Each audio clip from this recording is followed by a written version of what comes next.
The Jump, I'm Cassidy Hubbard, joined by Kendrick Perkins in Houston and Dave McMenamin in studio. And guys, with the release of players 100 through 50 on ESPN's NBA Rank today, we decided to bring back one of our favorite games, Jump Ball, NBA Rank Edition. And first up, we have the two most recent #1 overall picks in the draft. Anthony Edwards is ranked 52nd after a strong rookie season, and Cade Cunningham enters the list at number 76 before ever even playing a game in the NBA. So, Perk, who do you think has the higher ceiling in your eyes?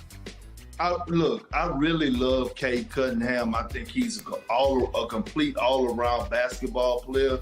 But when we talk about Anthony Edwards, we talk about a guy that last year had 40 points on multiple occasions. I mean, dropping them spicy, teriyaki style, however you want it. He's a generational talent. And if the coaching staff put him in the right position to be successful, I'm looking at him as being a first-time All-Star this year. He's that good. So right now, when I look at who has the highest ceiling, I'm going with Anthony Edwards, the Ant-Man.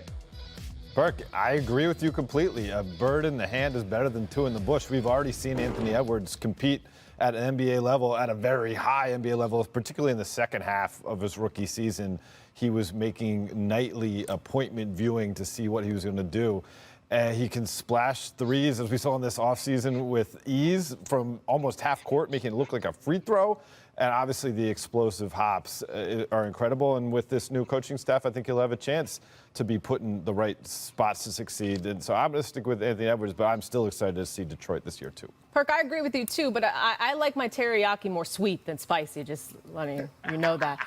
Next up, we have some point guards in new places. Knicks guard Kemba Walker is ranked at 70, while Wizards guard Spencer Dinwiddie comes in at 68. Dave, who will be the better point guard this season? Again, I stick with the guys that I've seen do it already. And I've seen Kemba Walker play on a big stage, both at UConn, obviously with Charlotte, where he was one of the greatest players in franchise history. Obviously, the knees didn't let him be the player he's been in the past in Boston, but I think there's a new situation for him. He loves playing at the Garden. I'm going to go with Kemba.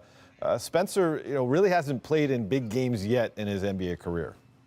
I mean, but Dave, he's played in meaningful moments and meaningful minutes, and he's delivered when it mattered the most. And we got to remember that before this big three, KD, Kyrie, and all those guys were formed, Spencer Dinwiddie actually was the head of the snake of this organization.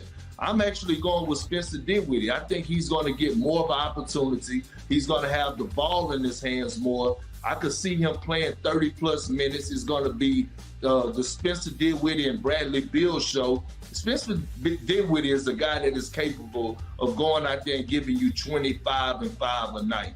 And when I look at him coming off this ACL injury, he looks in phenomenal shape.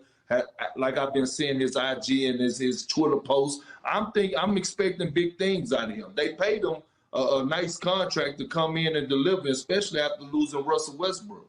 And there's going to be a lot of attention on Kemba back home and the Knicks. But I just found out producer Steve has given up on the Knicks, and I don't know what is. Wow.